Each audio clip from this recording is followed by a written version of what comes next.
Quanta história cabe em uma década? E quanta história ainda pode ser escrita? Há exatos 10 anos, a mineração Usiminas oferece minério de alta qualidade, sempre com segurança e respeito ao meio ambiente. Nosso produto, hoje, é enviado para algumas das maiores siderúrgicas do mundo. Mas nossas raízes seguem firmes, nos lembrando sempre de quem está próximo, ajudando na construção dessa história diariamente. Em 2019, alcançamos recorde anual de vendas, produção e exportação. E acreditamos que o futuro promete novas conquistas, como o fim do uso de barragens convencionais nas nossas atividades, já a partir de 2021. Muita coisa já foi feita, muito ainda está por vir. Vamos juntos construir o amanhã? Mineração Usiminas, mineração em dia com o futuro.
Nós estamos aqui e somos essenciais.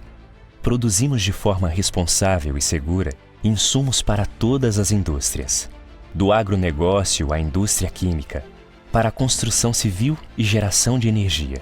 Estamos presentes em todos os setores da economia. Somos o início, somos matéria-prima. Estamos no DNA dos equipamentos médicos, respiradores, camas hospitalares, bisturis. Possibilitamos a comunicação na ponta dos dedos. Nossos produtos vão do conteúdo até as embalagens de medicamentos. Estamos até mesmo nas refeições de todos os dias. Nós somos a indústria que produz insumos para todas as indústrias.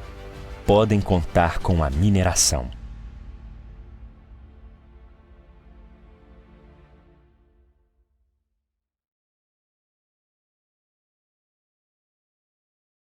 IBRAM, Instituto Brasileiro de Mineração. Tudo que é essencial não pode faltar nesse momento de pandemia. Pães, frutas, legumes, hortaliças e os inúmeros produtos da indústria alimentícia.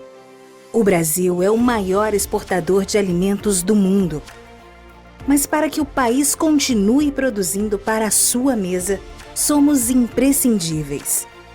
Seja para adubar, corrigir ou fertilizar o solo, estamos sempre presentes. O nitrogênio, o fósforo, o potássio e o calcário são minerais essenciais para o agronegócio. E se hoje não falta alimento durante a pandemia, é porque nós continuamos trabalhando junto aos demais setores. Nós somos a indústria que produz insumos para as outras indústrias.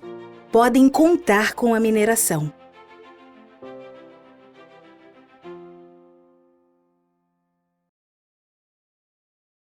IBRAM, Instituto Brasileiro de Mineração.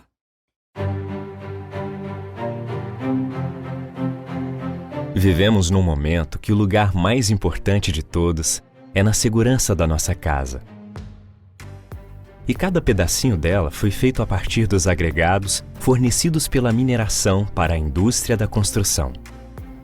E quando tudo isso passar, você poderá circular por estradas, viadutos, túneis, pontes e calçadas. tudo construído com areia, brita, cimento, aço. Também produzimos o calcário, sílica, alumínio e minério de ferro, que serão a base do cimento e do concreto de construção. Juntos, esses bens minerais darão forma e composição para as estruturas das construções. Casas, prédios, hospitais, comércios. Não importa onde você esteja, uma parte de nós sempre estará com você. E se hoje não faltam materiais para a construção civil nem para a infraestrutura, é porque continuamos trabalhando. Nós somos a indústria que produz insumos para as outras indústrias. Podem contar com a mineração.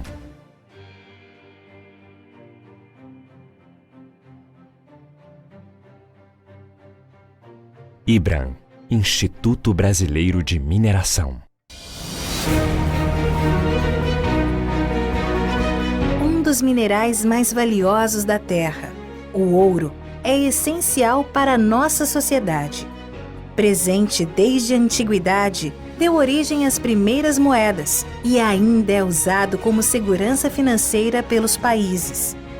Sua utilização na arquitetura é uma das mais conhecidas, assim como na moda e no design. Porém, sua utilização é muito mais ampla. Bom condutor de eletricidade está nos chips e processadores de TVs, celulares, computadores e equipamentos médicos. Excelente refletor está nos satélites artificiais e como catalisador na indústria automotiva. Sua capacidade precisa permite cirurgias vasculares e visualização no microscópio eletrônico de varredura. Se hoje não falta ouro para os equipamentos eletrônicos, nem para suas outras inúmeras finalidades, é porque continuamos trabalhando. O ouro, como os outros minerais, faz parte de uma indústria essencial. Nós somos a indústria que produz insumos para as outras indústrias. Podem contar com a mineração.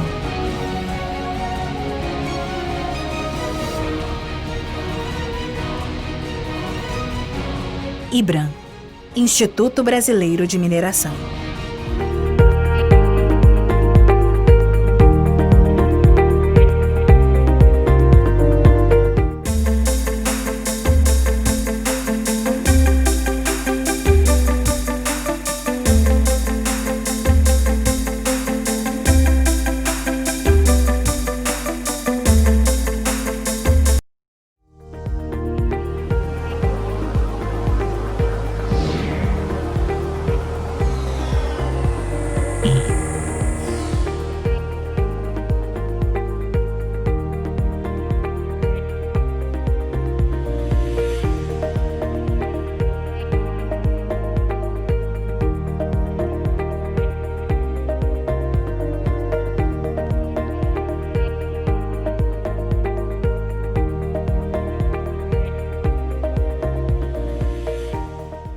Quanta história cabe em uma década? E quanta história ainda pode ser escrita? Há exatos 10 anos, a mineração Usiminas oferece minério de alta qualidade, sempre com segurança e respeito ao meio ambiente. Nosso produto, hoje, é enviado para algumas das maiores siderúrgicas do mundo. Mas nossas raízes seguem firmes, nos lembrando sempre de quem está próximo, ajudando na construção dessa história diariamente. Em 2019, alcançamos recorde anual de vendas, produção e exportação. E acreditamos que o futuro promete novas conquistas, como o fim do uso de barragens convencionais nas nossas atividades, já a partir de 2021. Muita coisa já foi feita, muito ainda está por vir. Vamos juntos construir o amanhã? Mineração Usiminas, mineração em dia com o futuro.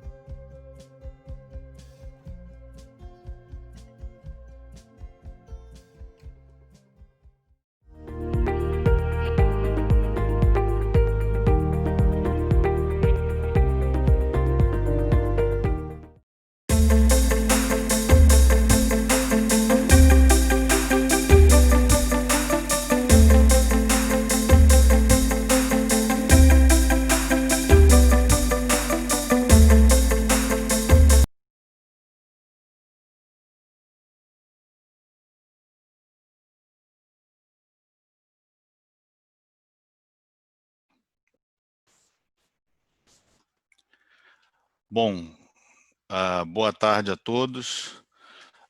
Meu nome é Marcos André Gonçalves, eu sou presidente da Codelco do Brasil Mineração e serei o moderador desse painel durante essa hora. Eu queria agradecer a presença do senhor Frederico Machado, diretor da Secretaria Especial do Programa de Parcerias de Investimentos, SPPI, ao Dr. Alberto Xavier, diretor executivo da Agência para o Desenvolvimento Tecnológico e Inovação, Desenvolvimento e Inovação do Setor Mineral Brasileiro, a DINB, e ao Leandro Guedes Bertozzi, presidente da Comissão Especial de Licitação da CPRM, no nosso debate de hoje. O E-Mineração é uma iniciativa inovadora do IBRAM, tem por propósito posicionar o setor mineral como impulsionador da retomada econômica do Brasil por meio de ações concretas. Esse nosso evento virtual conta com o patrocínio Master da Mineração Usiminas, patrocínio Ouro da Anglo Gold Ashanti, Kinross e Dassault. O objetivo desse painel é promover o debate acerca desses leilões da CPRM, em especial o segundo e terceiro leilões agora, né? Bom Jardim, Goiás e Miriri, Pernambuco, Paraíba. A ideia vai ser, vamos começar com uma apresentação do Leandro Guedes, seguida de uma segunda apresentação de Frederico, algumas considerações do Roberto Xavier. As perguntas vocês podem fazer, elas serão acompanhadas e oportunamente nós passaremos essas perguntas para os nossos convidados de hoje. Então eu passo agora a palavra para o Leandro Guedes, que fará uma breve apresentação pela CPRM.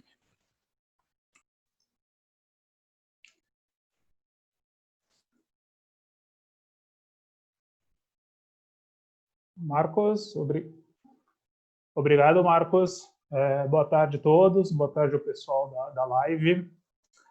Eu inicialmente queria agradecer o IBRAM, né, pela oportunidade da CPRM expor esse projeto, né, de licitação, que é um marco importante para a CPRM, e compõe, né, o Programa de Mineração e Desenvolvimento, lançado recentemente pelo secretário de Geologia, Mineração e Transformação Mineral, o senhor Alexandre Vidigal, a quem eu gostaria de cumprimentar também.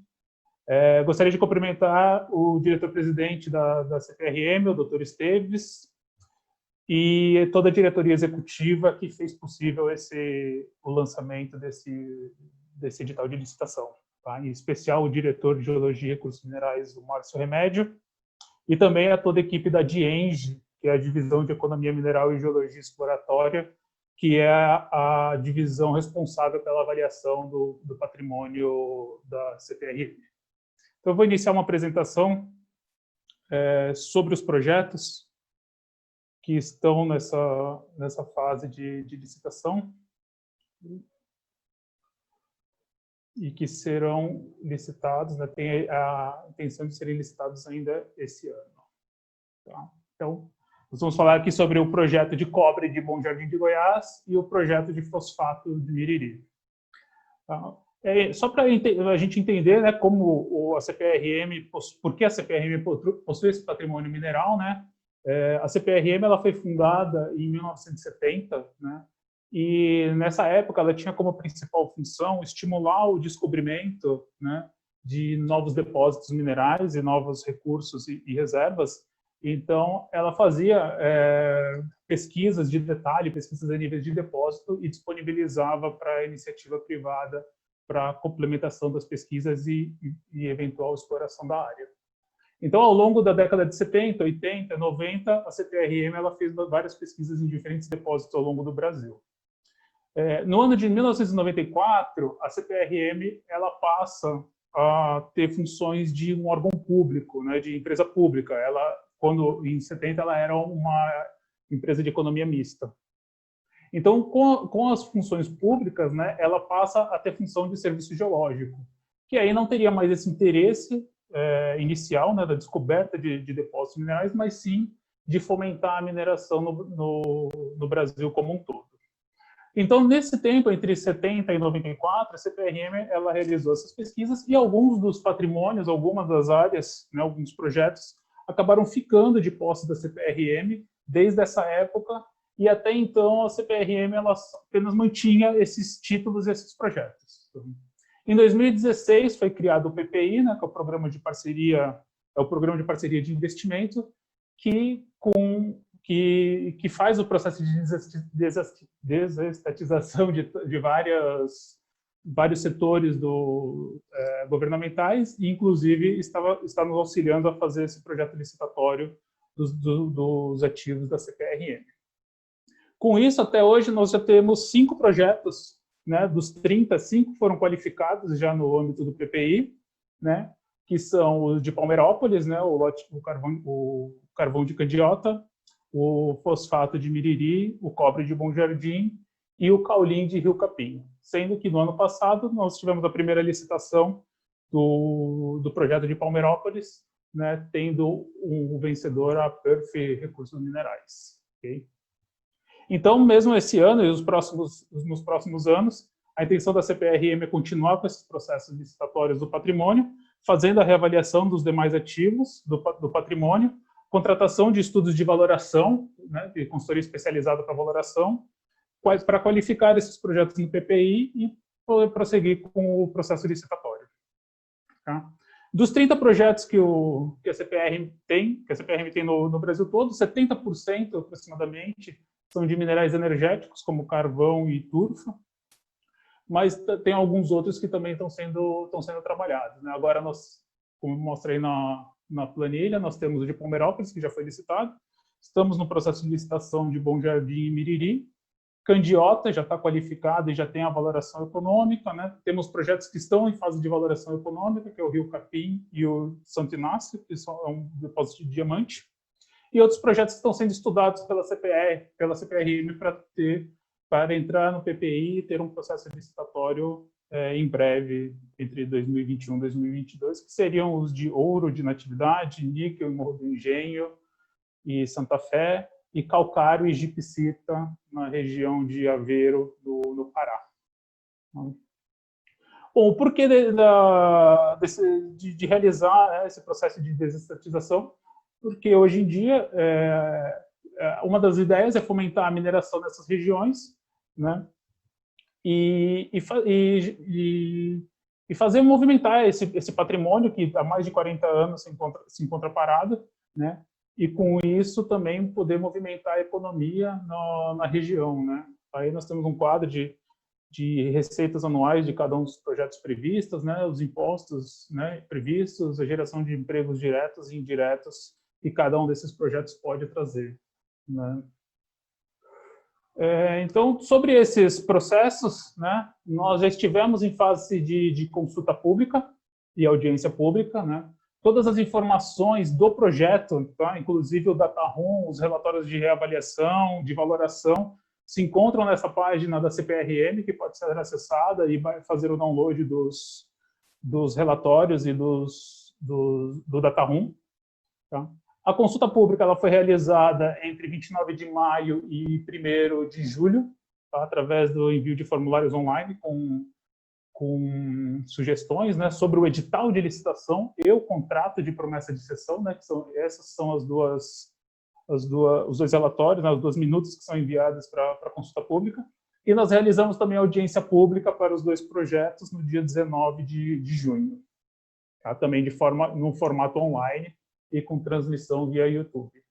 E também fizemos o roadshow, que significa, né, que são reuniões com empresas do setor ou consultorias especializadas, no qual nós apresentamos os projetos e que também nos trouxeram grandes contribuições, né? As reuniões, elas continuam abertas e se alguma empresa ainda tiver interesse de participar, de fazer uma reunião dessa, é só preencher o formulário que está nesse Google Docs aí, que a gente pode disponibilizar depois.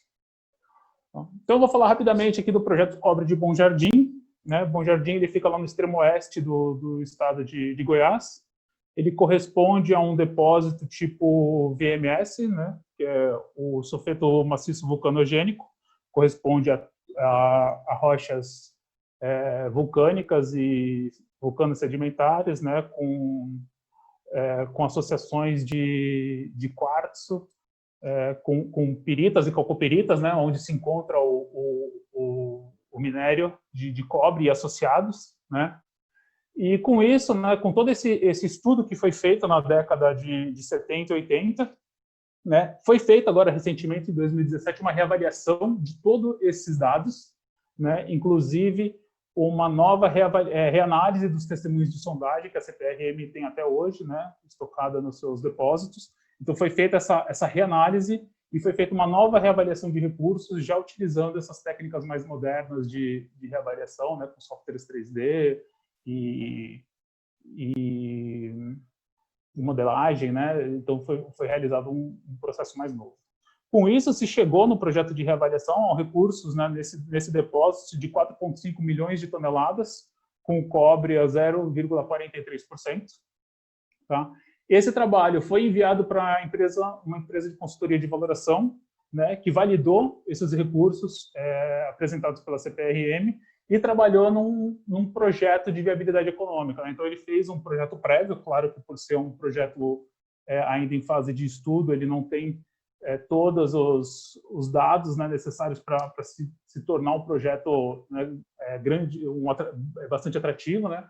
Mas ele conseguiu, né, fazer um sequenciamento de lavra, que se faz uma lavra a céu aberto com a extração de 2,8 milhões de toneladas de minério, né, a 0,58% de cobre equivalente. Por que cobre equivalente? Porque também existe as concentrações consideradas de cobalto e ouro nesse depósito. Tá? Então, uma relação de estéreo um estéreo de quase 12 milhões de toneladas, uma relação estéreo-minério de 3,7, e com isso nós teríamos um empreendimento atual, né, com a vida útil de 6 anos. Para a valoração econômica, né, foi utilizado inicialmente o modelo de fluxo de caixa descontado, onde as premissas utilizadas para essa modelagem estão presentes aí na tela, né, um capex de implantação desse projeto de quase 20 milhões de dólares, um custo operacional aí de $800 a tonelada e um preço de venda de $1.655 a tonelada do concentrado de cobre. Tá? Com isso, o modelo financeiro, né, gerou o fluxo de caixa, fez o fluxo de caixa e retornou aí um valor presente líquido de $3 milhões, uma TIR, né, a taxa interna de retorno de 13,7, com payback de 4 anos e um ROI de 121%. Né? Com isso, o que se pode concluir desse projeto é que ele é um projeto ainda em nível conceitual, né? Não é um projeto que se pode já, né, a empresa vencedora da licitação já implantar um empreendimento, porque ainda há muito que se pesquisar ainda na região, né?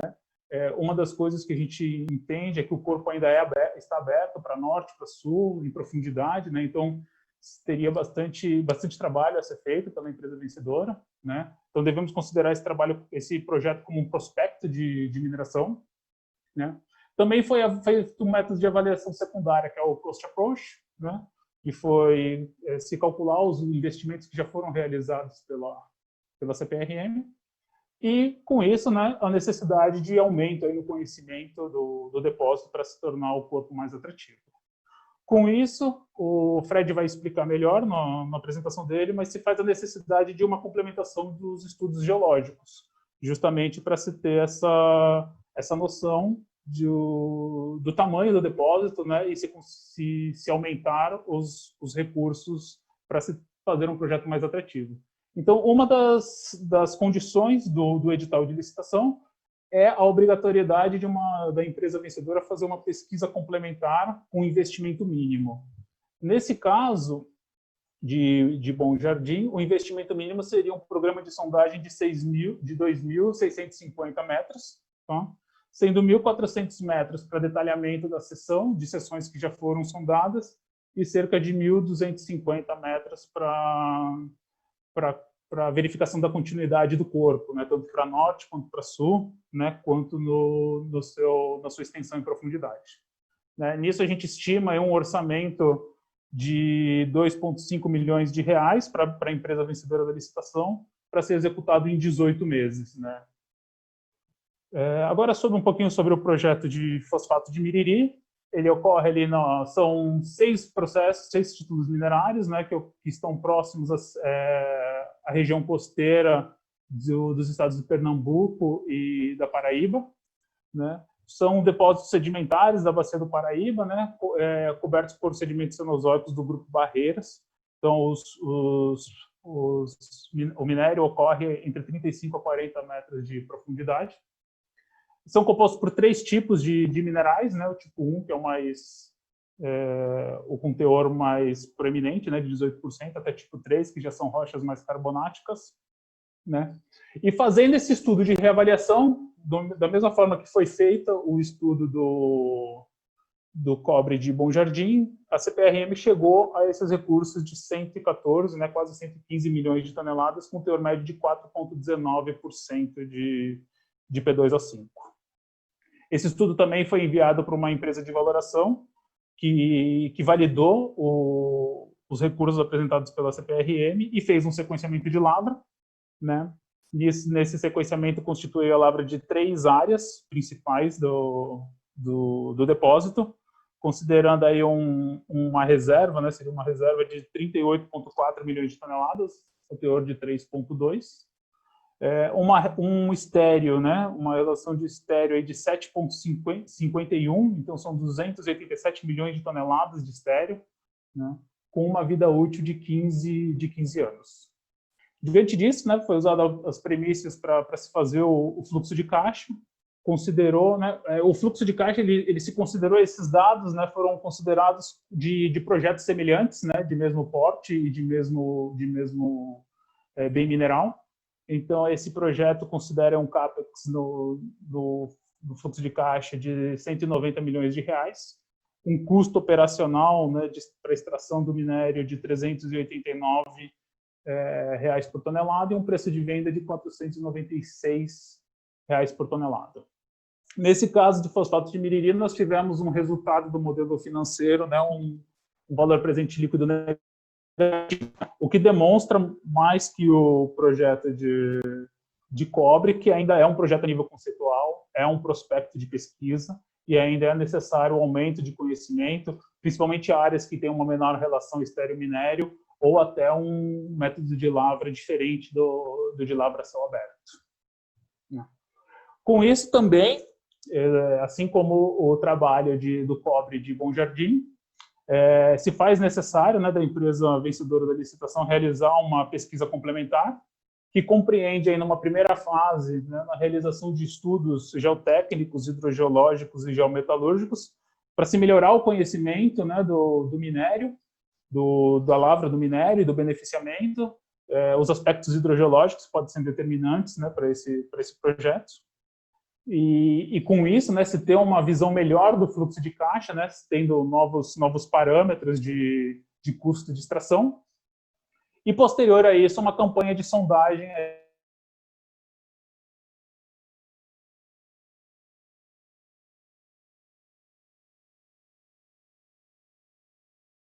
de aproximadamente 6 milhões de reais. Tá? Seria essa a nossa apresentação. Se alguém tiver alguma dúvida, a gente deixa o e-mail da CPRM, que é o ppi.mineracão@cprm.gov.br. Ok? Muito obrigado. Deixa eu fazer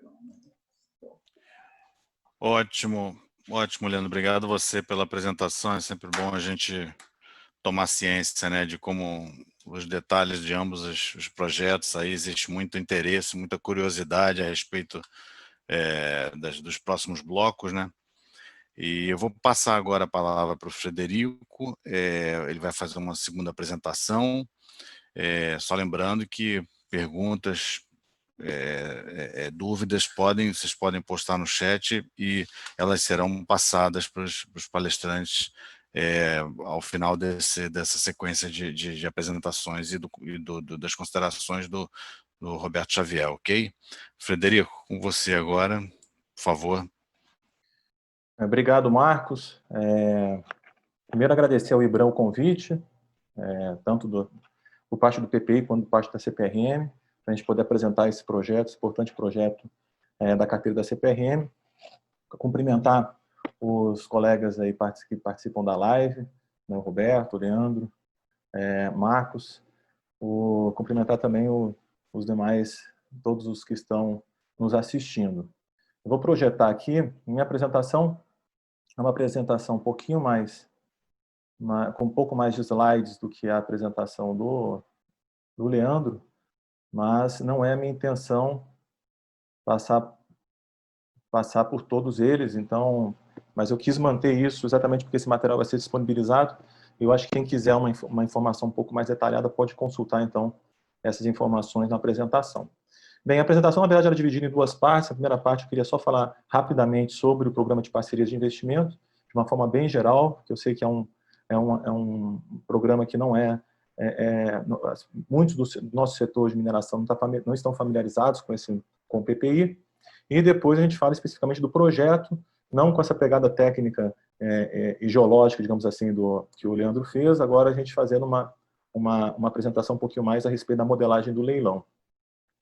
Bem, o PPI, o Programa de Parceria de Investimentos da Presidência da República, ele funciona, na verdade, como um hub, né? Então, nós lá do PPI, da Secretaria Especial do PPI, nós temos um papel de facilitador de diálogos, né? Então, a gente conversa com basicamente todos os atores que estão envolvidos na execução, né? Seja digamos, operadores, sejam investidores, seja o próprio órgão de governo, sejam comunidades indígenas, enfim, todos os stakeholders. A gente tem um contato constante com eles, no sentido de permitir que o diálogo flua e esses projetos, que são os projetos considerados mais relevantes sob a perspectiva do governo federal, projetos de infraestrutura especificamente, eles consigam sair do papel e se tornar realidade.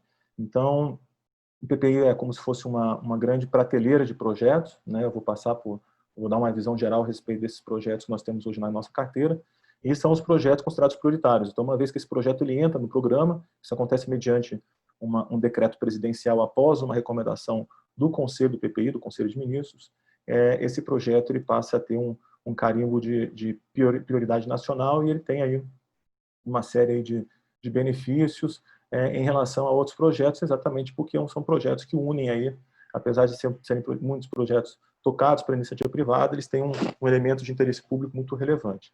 Então, basicamente, nosso trabalho, quer dizer, a inclusão do projeto do PPI, o trabalho que é desenvolvido pela Secretaria Especial do Programa de Parcerias de Investimento, ele objetiva agregar valor e eficiência ao processo, e aí a gente tem algumas palavras de ordem aí, governança, coordenação, monitoramento, transparência, diálogo, estabilidade, previsibilidade, segurança jurídica, enfim, todos são digamos assim, sejam princípios, diretrizes da nossa atuação.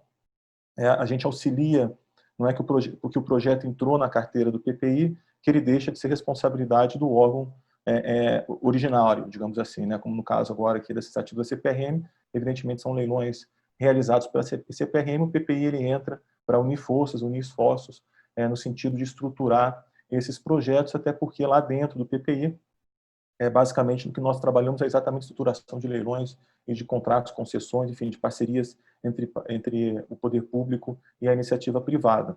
Então, esse expertise a gente tenta, com esse expertise a gente tenta agregar qualidade também à estruturação desses projetos. E também um trabalho muito intenso de aprimoramento jurídico e regulatório, quer dizer, não é só trabalhar nos projetos, a gente tenta trabalhar também em bastidores, dentro do governo, no sentido de aprimorar o ambiente de investimentos no país, para que a gente possa atrair mais investimentos privados em infraestrutura, não só investidores nacionais, mas principalmente investimentos estrangeiros. Bem, como eu disse, o Conselho do PPI é um Conselho de Ministros, ele tem a função de fornecer as diretrizes gerais do funcionamento do programa e também de indicar, então, os projetos, né, recomendar ao Presidente da República a inclusão de projetos e políticas dentro da carteira do programa. Atualmente, o programa é presidido pelo ministro da Economia, Paulo Guedes, e é composto por todos esses ministros, né, e além dos presidentes também dos 3 grandes bancos públicos federais, né, BNDES, Caixa e Banco do Brasil. A secretária especial do Programa de Parcerias de Investimento, Marta Cellier, ela atua como secretária executiva do Conselho, quer dizer, na verdade, no que se refere à parte institucional do programa, a gente tem o Conselho, que é um órgão superior, que dá as recomendações e estabelece as diretrizes de funcionamento do programa, e a gente tem um braço operacional, que é a Secretaria Especial do PPI, da qual eu faço parte, que faz efetivamente o trabalho aí junto com as entidades e órgãos no sentido de avançar com esses projetos e políticas.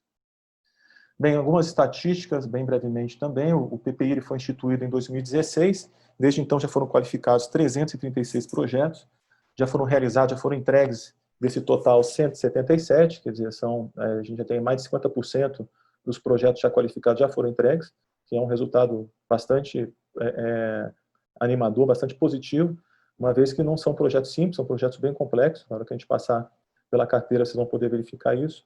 Então, é um índice realmente bem elevado, considerando, inclusive, que grande parte desses projetos foram qualificados aí ao longo dos últimos meses. No total, a gente tem investimentos esperados desses projetos que já foram entregues, mais de 700 bilhões de reais, em outorgas e bônus de assinatura, de receita pública, já foram arrecadados aproximadamente 140 bilhões de reais, uma grande parte desse valor em razão do leilão do volume excedente da cessão onerosa, que aconteceu em 2019, e representou aí, se não me engano, 79 bilhões de reais. Bem, os 36 leilões realizados em 2019, vocês podem reparar que são diversos setores, e aqui eu gostaria já de destacar o leilão de Palmeirópolis, que o Leandro já mencionou, que foi o primeiro leilão de ativos da CPRM aí ao longo de várias décadas. Foi um projeto bem desafiador, porque como foi o primeiro, foi uma novidade para todos, era uma novidade para a CPRM, uma novidade para o PPI também, que não tinha atuado ainda nessa área de mineração, novidade para o Tribunal de Contas da União, que foi responsável também em fazer o acompanhamento e a fiscalização desse projeto de cessão. A gente vai poder conversar sobre ele um pouquinho mais adiante. Aqui a gente tem um retrato bem resumido da carteira atual do PPI, são 159 projetos atualmente na carteira, mais 13 políticas. Vocês vão poder reparar aí que houve uma diversificação significativa da carteira do PPI mais recentemente. Quer dizer, inicialmente o PPI era muito focado na infraestrutura propriamente dita, ferrovias, aeroportos, rodovias, petróleo, energia, e agora existe também um aumento do escopo, né, no sentido de avançar para áreas mais relacionadas à infraestrutura social, então trabalho de PPPs em creche, presídios, iluminação pública, enfim, uma série de outros projetos que não ingressavam antes na carteira, alguns projetos relacionados a parques nacionais, concessão de parques, concessão de florestas nacionais, enfim, vários projetos aí muito relevantes para a sociedade de modo geral. Quer dizer, não é critério para entrar no PPI a questão do valor, né, estimativa de receita, nada disso. É lógico que um projeto que tem uma estimativa de arrecadação muito relevante, que pretende envolver grandes investimentos, ele se torna um projeto, por natureza, de grande relevância para o governo, mas não só isso, a gente também tem uma preocupação aí também do lado social, da questão ambiental também. Então, quer dizer, ainda que o projeto não envolva grandes valores, como é o próprio caso da CPRM, quando a gente compara com outros projetos da carteira do PPI, mas a gente entende que são projetos, quer dizer, o Conselho do PPI entende que é um projeto importante para ser priorizado pelo governo, e ele acaba entrando. Aqui eu queria destacar já os projetos e políticos que nós temos hoje no setor de mineração dentro da carteira. Então, a gente tem 4 ativos de direitos minerais da CPRM, eram 5, já foi vendido, já saiu aí dessa lista. Então, nós temos 4 ativos, que eu vou passar daqui a pouquinho. Temos também hoje na carteira a estruturação do novo modelo de disponibilidade de áreas da ANM, que inclusive o pré-edital da primeira rodada da disponibilidade encontra-se em consulta pública, se não me engano, até amanhã ou até segunda-feira. Então, quem tiver interesse, seria interessante acessar esse edital e, se possível, contribuir na forma prevista lá no site. E agora, recentemente, isso mais cedo na live, agora das 11 horas, a secretária especial Marta Celia abordou rapidamente também, a gente está em vias de criar e qualificar aí uma nova política, que é a política pró-minerais estratégicos, é uma política de apoio ao licenciamento ambiental de projetos que sejam relevantes no sentido de ampliar a produção dos chamados minerais estratégicos, incluídos aí projetos minerais portadores do futuro, os minerais que o Brasil importa em grande escala, como é o caso de potássio, fosfato, carvão metalúrgico, e outros minerais que o Brasil ocupa aí uma posição de liderança no cenário internacional, como é o caso do minério de ferro. Quer dizer, o objetivo aqui é a gente... esses minerais são considerados minerais mais relevantes para efeitos de política pública, que a gente consiga incentivar novas descobertas, né, e efetivamente conseguir implementar novas minas de modo a aumentar a produção desses minerais estratégicos. Aqui a gente tem um mapa dos 4 ativos da CPRM, aqui vamos ingressando um pouquinho mais sobre os projetos da CPRM, e aqui na nossa live vamos falar especificamente desses 2 projetos, Bom Jardim e Emiriri. Aqui também, rapidamente, também, até porque isso já estava na apresentação do Leandro, são todos os 30 projetos da CPRM, polimetálicos já concluídos, e agora a gente tem esses 4 aí dentro da carteira com a perspectiva de inclusão de mais projetos nas próximas reuniões do Conselho do PPI. Bem, uma característica geral de todos esses projetos da CPRM, isso também já foi mencionado pelo Leandro, é que são projetos que se encontram paralisados há muito tempo, quer dizer, são pesquisas realizadas pela CPRM, quando ela ainda era uma sociedade de economia mista, isso já ocorreu na década de 70, na década de 80, e esses projetos, desde então, eles encontram-se paralisados. Isso significa que a gente está falando de projetos que têm um risco acrescentado, em razão desse lapso temporal, e dados geológicos que devem demandar validação. Então, como já foi dito, quer dizer, o que a gente tem ali são concentrações minerais comprovadas, que foram descobertas ainda nesse período, aí na década de 70, mas que hoje, em razão de todos os avanços de técnicas de pesquisa, a própria questão da atualização aí das mudanças dos padrões de se reportar resultados de pesquisa, a necessidade, então, de se fazer uma pesquisa complementar, especialmente para aferir a viabilidade econômica desses projetos hoje e também atualizar os dados geológicos conforme os padrões internacionais em vigor. E aí, quando eu falo isso, eu estou falando desses padrões estabelecidos pela CRISCO, pela CBRR. Falando especificamente da modelagem aqui eu vou misturar um pouquinho Bom Jardim com Miriri, até para que a gente possa cumprir o prazo da apresentação. Aqui a gente tem um slide que a gente faz basicamente o que a gente está fazendo com esses 2 projetos é fazer uma modelagem, propondo uma modelagem, que é uma modelagem muito similar à modelagem que foi adotada em Palmeirópolis, que foi uma modelagem considerada bem sucedida pelo governo, e que foi uma modelagem também que foi bastante discutida com o Tribunal de Contas da União. Quer dizer, todos esses projetos eles são acompanhados de perto pelo Tribunal de Contas da União. A gente tem conversas constantes com eles. Existe um processo que já está em andamento lá no TCU para acompanhamento. Então, a gente só consegue fazer o leilão também depois que a gente recebe o ok do plenário do Tribunal de Contas. Então, é importantíssimo esse diálogo, e como esse diálogo já foi bem profundo no caso de Palmeirópolis, a gente decidiu, então, tentar manter aí a espinha dorsal da modelagem de Palmeirópolis, fazendo alguns aprimoramentos que a gente entendeu como mudanças que devem melhorar a atratividade dos ativos. Mas, basicamente, eu vou passar bem rápido aqui, porque nós vamos falar isso também no fluxograma, mas, basicamente, está sendo mantida a avaliação técnica preliminar, inicial, a questão da pesquisa complementar também é mantida, a necessidade de alguns investimentos mínimos obrigatórios na fase de pesquisa complementar, e os pagamentos que são feitos em favor da CPRM, na condição de titular do direito minerário, eles acontecem de 2 formas, isso também está mantido. A forma de um bônus de assinatura, em parcelas crescentes, então, estabelece-se um valor de bônus, que é um valor a ser pago de imediato, na cabeça. Especificamente nesses casos dos projetos CPRM, a gente fez algumas mudanças no sentido de passar uma parte desses encargos financeiros para um momento posterior, numa fase mais avançada do projeto, o que não é comum em outros leilões do PPI, mas a gente sabe que a mineração tem algumas peculiaridades, isso foi observado, e também o pagamento de um royalty lá na fase operacional, um royalty em cima da receita bruta. Também mantidos também as garantias, o modelo de garantias de propósito de execução contratual que foi adotado em Palmeirópolis. Bem, agora a gente teve alguns aprimoramentos pontuais, né? O primeiro aprimoramento pontual é que, nesse caso de Bom Jardim e Miriri, nós estamos propondo a utilização como critério de julgamento do leilão, como a variável do leilão, não mais o royalty, a porcentagem do royalty, mas o bônus de assinatura. Lá em Palmeirópolis, os lances, as propostas foram feitas em cima de porcentagem de royalty, e aqui a gente quer estabelecer o royalty em valor fixo de 1% e fazer com que os lances eles aconteçam em cima do bônus de assinatura. Nós entendemos que assim os participantes vão ter condições de fazer uma aferição melhor, mais realista a respeito do potencial do projeto. Tá? Então a gente acredita que essa vai ser uma mudança muito positiva, foi algo que inclusive foi demandado por alguns interessados na época do leilão de Palmeirópolis. Outra mudança é que a disputa vai ser uma disputa fechada, diferentemente do que aconteceu em Palmeirópolis, em que a gente teve uma disputa mista, a apresentação de envelopes fechados com a possibilidade de uma disputa aberta mediante lances verbais entre os 3 melhores colocados.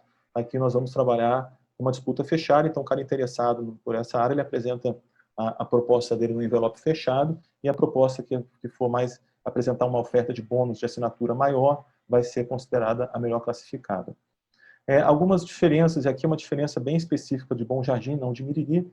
Em Bom Jardim, a gente está prevendo uma fase única de pesquisa complementar, como o próprio Leandro disse, 2.650 metros de sondagem, isso inclui sondagem de detalhamento e também sondagem exploratória. Isso tudo vai estar previsto dentro do anexo 2 do edital, que é o plano de pesquisa complementar.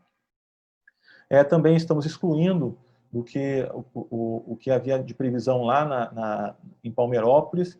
Estamos incluindo em Bom Jardim, em Miriri isso está mantido, mas aqui em Bom Jardim nós estamos incluindo a questão do pagamento da antecipação de royalties no caso de atraso no início das operações. Isso, na verdade, é um instrumento para incentivar o desenvolvimento do projeto, né? E a gente verificou que aqui em Bom Jardim, como é uma área um pouco menor, talvez haja necessidade de haver alguma agregação de outras áreas adjacentes para que o projeto ele seja implementado. Então, a gente, sensível a essa questão, a gente excluiu do edital essa antecipação do royalties. E, por fim, que é o ponto, acho que, de maior mudança para esse projeto, a gente tem, para esses 2 ativos, a gente está reavaliando, né, inclusive para eventualmente excluir, o chamado mecanismo progressivo de compartilhamento progressivo de ganhos extraordinários, que é algo que foi sugerido, foi uma recomendação do TCU no projeto de Palmeirópolis, né, e que a gente viu que, no caso de Palmeirópolis, causou um pouco de estranhamento entre os participantes, e também por questões de técnicas mesmo. A gente entende que esses 2 projetos, tanto Bom Jardim como Miriri, são projetos que se encontram numa fase mais embrionária do que eram, mais conceitual do que era o projeto de Palmeirópolis. A gente vê muita dificuldade de trabalhar com esses mecanismos diante de um fluxo de caixa ainda pouco preciso, pouco definido. Então, esse é um assunto que a gente está discutindo com o TCU. Confesso que não sei ainda qual vai ser o resultado desse nosso debate com o TCU, mas é algo que a gente está refletindo, estamos repensando, para pensar em algo para chegar no modelo que seja um modelo um pouquinho mais palatável e não prejudique a atratividade dos ativos. Bem, falando um pouquinho da modelagem do leilão, aqui Cobre de Bom Jardim, Miriri é muito parecido, a gente vai passar rapidamente por eles também. Então, você tem aí o leilão com um critério de julgamento bônus de assinatura. No caso de Cobre do Bom Jardim, a gente está estabelecendo um bônus mínimo de 2.553.166. Esse valor não é um valor que saiu da cabeça do PPI ou da CPRM, isso aqui é embasado em uma avaliação econômica feita por uma consultoria contratada pela CPRM. Depois disso, você tem uma fase de 6 meses de pesquisa de auditoria técnica preliminar, de due diligence, em que o interessado ele não se compromete ainda com os investimentos mínimos obrigatórios à pesquisa complementar, ele simplesmente paga 10% do bônus de assinatura, ou seja, se o lance vencedor ficar exatamente no valor mínimo de 2,5 milhões, ele vai pagar aí 250 e poucos mil reais para dar início aos seus estudos. Porém, ele decidindo avançar, após 6 meses ele decidindo seguir com esse projeto, ele pode abandonar, e se ele abandonar, ele pede só os 10% do bônus, se desonera em relação às demais parcelas, mas se ele decidir avançar, aí sim ele vai se comprometer com a pesquisa complementar, né, vai realizar essa pesquisa complementar ela vai estar embasada em uma autorização especial emitida pela ANM, que é algo que a gente está pleiteando para a ANM, né, vamos conversar com a agência para que a gente obtenha essa autorização especial, e depois, concluindo essa pesquisa, ele tem novamente a oportunidade de sair do projeto, né, abandonar o projeto, e aí ele perde o valor que ele investiu em pesquisa complementar e os 10% do bônus, mas ele decidindo seguir, ele pode então avançar para a fase de cessão dos títulos minerários, né, e aí sim ele vai passar a ser titular do direito minerário, e para isso ele precisa pagar mais 40% do bônus de assinatura fixado lá no leilão. Feito a cessão, a verbada cessão junto à ANM, o interessado, a empresa, ela vai ter 6 meses para requerir a lavra, juntamente com o plano de aproveitamento econômico, e aí o processo segue como se fosse um processo minerário comum, né? E sendo que o titular aí, nesse caso, vai ser a vencedora do leilão.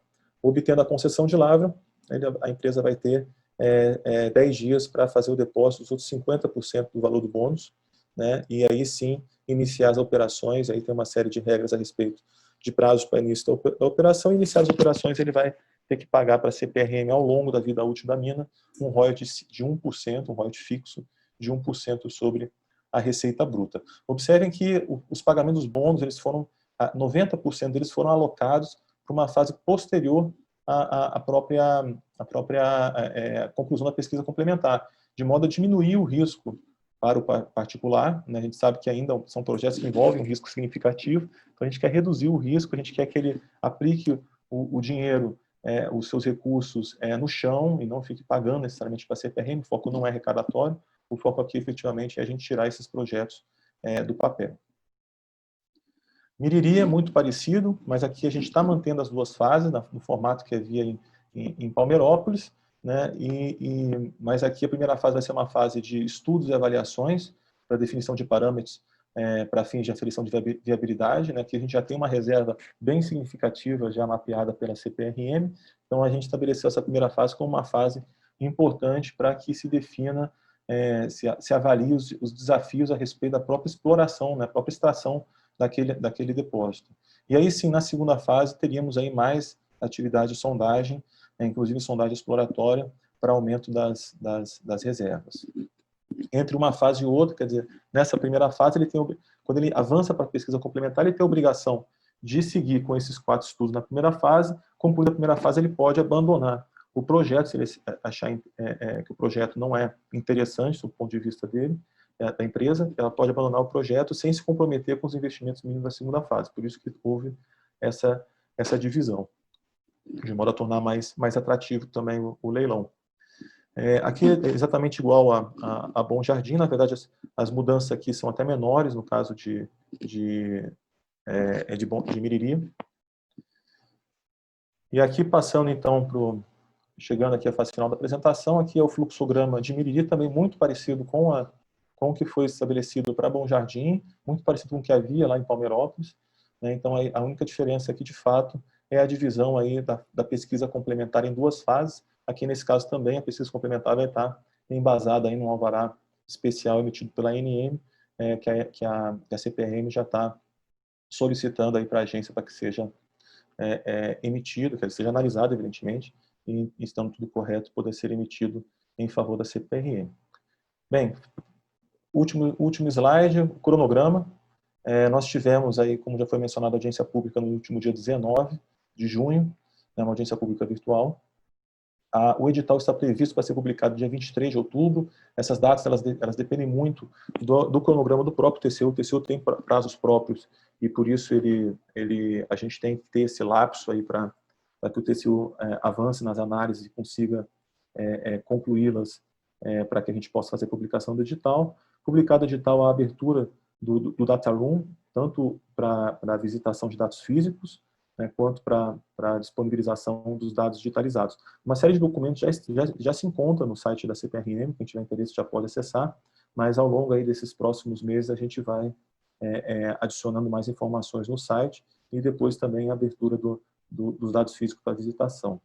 A sessão pública, o leilão, ele está previsto para o dia 27 de 11 de 2020, quer dizer, ainda esse ano. Bem, era basicamente isso. Quem tiver interesse, mais detalhes a respeito desses projetos, pode visitar aí também o site do PPI, né? A gente está presente nas redes sociais também, site da CPRM, e quem tiver também interesse em verificar qualquer um dos projetos que estão qualificados no PPI, a gente tem informações sobre eles também aí nas redes sociais e também no site. Muito obrigado. Marcos, devolvo a palavra para você, meu amigo. Obrigado, Frederico. Boa apresentação. Eu já tive a oportunidade de assistir algumas apresentações anteriores. O assunto é de interesse, tem muita curiosidade, eu tenho certeza, muitas dúvidas, e isso vem bem a calhar nós repassarmos todas essa modelagem de licitação, conforme você nos mostrou aí, né? Completa muito bem com o que o Leandro apresentou. Eu passo a palavra agora ao Roberto Xavier, que vai fazer suas considerações aí a respeito desse assunto, e já temos algumas perguntas, ou seja, mas eu vou aguardar o Roberto e aí fazemos as perguntas na sequência. Estamos aí com 2h44. Roberto, por favor, a palavra é sua. Obrigado, Marcos. Você me ouve bem? Ouço sim, perfeito. Ok, obrigado. Então, boa tarde a todos e todas. Gostaria de agradecer o IBRAM por essa oportunidade dada à DIMB para participar dessa live. Para mim é um prazer estar fazendo isso juntamente com meus 3 colegas, o Leandro, da CPRM, Frederico, da PPI, e o próprio Marcos, da Codelco. Eu gostaria de fazer considerações gerais e dar um olhar geológico dentro desse cenário estabelecido pelo Leandro e pelo Frederico. Eu gostaria de iniciar, são considerações muito gerais, espero que contribuam com a questão. E é o olhar da DIMB. Existem 2 afirmações que geralmente são colocadas em eventos internacionais, nacionais, na literatura. O primeiro diz respeito de que a frequência na descoberta de depósitos de classe mundial tem diminuído em nível global. Bom, depósito de classe mundial, para o público em geral, é algo que tem uma qualidade fenomenal, né? Para o investidor, é aquilo que dá dinheiro, né? E por um grande período de tempo. E para os geólogos, como nós, é um depósito que contém teores e tonelagens, ou seja, um tamanho e um conteúdo mineral que tem um valor econômico.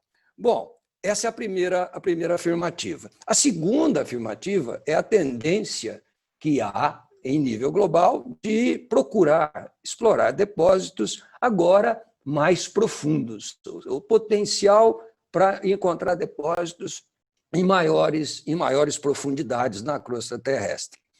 Bom, essas 2 afirmações, do meu ponto de vista, elas se aplicam a países que têm um conhecimento geológico robusto de seus territórios e que tenham as suas províncias minerais mapeadas em escalas compatíveis para melhor alavancar a exploração mineral. Não creio, no estágio atual, que isso se aplica, essas 2 afirmativas, se aplica ainda ao Brasil. Primeiro, porque grande parte das nossas províncias minerais, elas ainda não têm um mapeamento em escala apropriada, o que, então, de certa forma, dificulta uma maior eficiência na avaliação do potencial mineral e, obviamente, com consequências nas atividades de exploração por parte das empresas. Eu poderia listar uma série dessas províncias aqui no país, né? Muitas das quais são consideradas emergentes. Tapajós do Pará, a Juruena Teres Pires, ou então a Alta Floresta, é a mesma coisa no Mato Grosso, o Escudo Rio-Grandense, né, lá no sul do país, e assim por diante.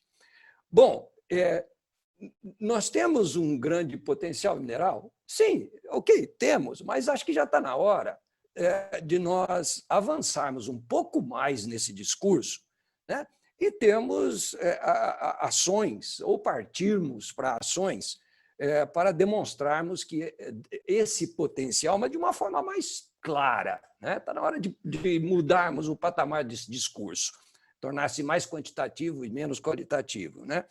Então, para isso, há necessidade de promover pesquisa mineral.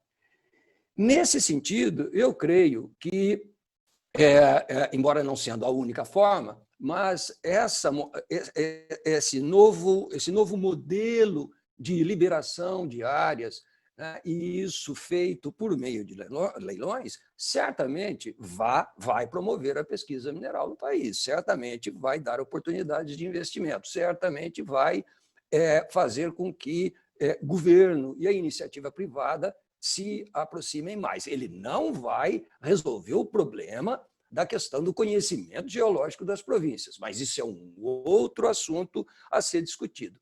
Mesmo porque,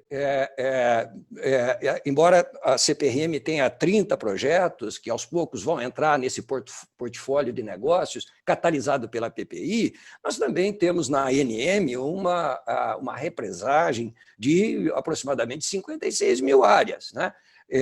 Para disponibilidade. Dessas 56 mil, aproximadamente 31.800 áreas estão ainda em fase de pesquisa mineral. Então, esse modus operandi de, gradualmente, essas áreas serem liberadas, certamente vai incentivar aí a pesquisa mineral no país e vai aproximar o Estado da iniciativa privada. Bem, veja, terminando a minha fala em relação a Bom Jesus e projeto Iriri, né? Eu não sei dos meus dois colegas qual é a sua percepção em relação a, num leilão, né? O quão atrativo serão essas duas áreas, né? Não sei se vocês esperam uma boa atração, uma boa participação por meio dos investidores. Eu até gostaria eu sei que é um chute, né? Mas o que vocês esperam, né? Sob o olhar geológico e tentando ajudar, né? Quem trabalha com exploração tem sempre que ser otimista, né? Se eu fosse falar alguma coisa de Bom Jesus de Goiás, né? O Leandro colocou muito bem o seu contexto geológico, né? Até eu não quero falar geologuês aqui, porque os participantes são bastante de formação heterogêneas, né? Mas ele colocou o depósito de um determinado tipo, né? Que ele chamou de VMS, que é sulfeto maciço vulcanogênico. Olha, se você pegar a tonelagem desse projeto, que foi determinada pelos estudos da própria CPRM, ou seja, 4,5 milhões de toneladas, isso está, se você pegar esses depósitos de VMS mundiais, né, essa tonelagem ela está dentro da média. Está certo, está dentro da média, muito perto, né? Por quê? Esses depósitos geralmente têm de 4 a 25 milhões de toneladas.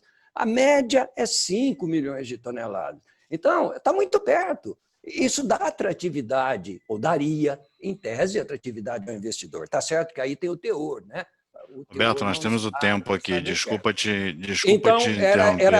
Era isso que eu queria dizer. Não, eu terminei. Era isso que eu queria dizer, ou colocar o olhar geológico para isso. Obrigado. De nada, Roberto. Infelizmente, nós estamos com um tempo curto, mas eu acho que tem uma questão que foi levantada que é importante na linha do que o Roberto falou, que é a real atratividade, né, do leilão. Se nós considerarmos que o Palmeirópolis teve um participante, um ofertante, né?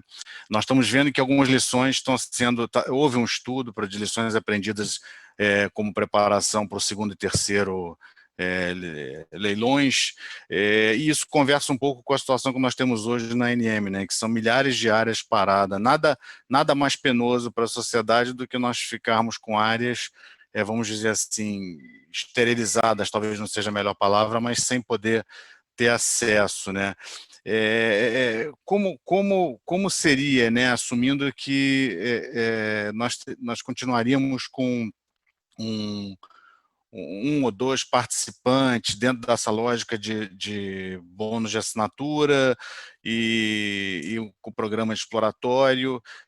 Hoje a gente sabe que das áreas que estão aí, vamos chamar aptas a leilão, ou a caminho de leilões pela ANM, cerca de 2, 3% tem realmente interessados, né? E, não obstante, elas seguem tendo que cumprir esse ritual. Existe aí alguma consideração do que realmente pode ser feito para acelerar esse processo, ou por que ele não pode se dar de maneira mais rápida, né?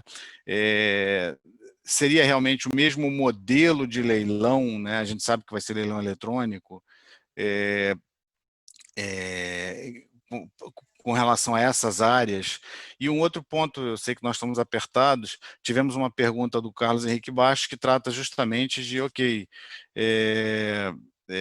parece que já foi até respondida, né? Então eu vou pular, acabei de observar aqui que foi respondida pelo Frederico no chat. Mas a pergunta que eu deixo aqui, talvez como uma consideração, algo para pensar, nós temos visto que você dá uma oferta inicial implicando um gasto por parte do setor que talvez isso tire um pouco a atratividade para a empresa não produtora, né, que vai investir. Como é que vocês lidam com isso, né? À luz do que aconteceu em Palmeirópolis, existe alguma expectativa, algum monitoramento para o que pode ser mudado mais à frente? Essa seria a pergunta aqui, né? Para o Frederico ou para Leandro, enfim. Marcos, eu vou começar respondendo então, aí o Leandro pode complementar. No caso de Palmeirópolis, nós consideramos que foi um leilão bem sucedido, né? Para nós, leilão bem sucedido é a gente conseguir vender o ativo, né? Isso foi possível. Entendemos também que poderia ser melhor, lógico, a gente sempre busca a maior competição possível entre participantes, né? Eu acho que isso é algo importante. Então, consideramos bem sucedido, mas, porém, vemos a necessidade de algum tipo de aprimoramento. Nesse caso, a gente acredita, tanto o Bom Jardim quanto o Miriri, que a gente tem sim potencial, né? A gente tem conversado com possíveis interessados, a gente tem visto algumas empresas, alguns investidores interessados nos projetos. É lógico que ainda estão numa fase muito inicial de estudo, tem que fazer toda uma análise ainda do data room, né? Principalmente o data room físico, para ver realmente o interesse deles com relação ao projeto. Mas o nosso foco é sempre tornar o modelo em si, né? A gente não tem como mudar o que está no subsolo, mas a gente tem, né, na medida do possível, a gente tem possibilidade de tentar tornar o modelo mais atrativo. Eu concordo contigo que realmente exigir pagamentos, né, em um leilão é uma coisa muito sensível quando a gente está falando de projetos muito iniciais, né, como são esses da CPRM, como são grande parte aí dessas áreas da ANM. Só que, de certa forma, também é importante a gente ter essa cobrança para que a gente possa evitar também a especulação. Nós queremos passar esses ativos para empresas interessadas que realmente pretendem realizar atividade nas áreas, né? E não empresas que pretendem pegar a área, sentar em cima da área, negociar posteriormente. Lógico, é possível a negociação, isso faz parte da dinâmica do setor, mas nós queremos realmente também, com essa cobrança, de certa forma, filtrar um pouco quem vai efetivamente tocar esses processos adiante. Com relação às disponibilidades da ANM, a gente tem avançado bastante em relação a isso, né? A gente tem, enfim, a gente tem essa minuta aí sendo trabalhada. O modelo que está sendo proposto para as disponibilidades da ANM é um modelo bastante célere, exatamente para a gente evitar primeiro, para a gente eliminar esse estoque de áreas, de 56 mil áreas aproximadamente que existem hoje dentro da carteira da ANM, e ao mesmo tempo também impedir que essas áreas, esses estoques voltem a se formar no futuro. Leandro, você quer complementar? Nós estamos até com o tempo aqui bem estourados praticamente, né?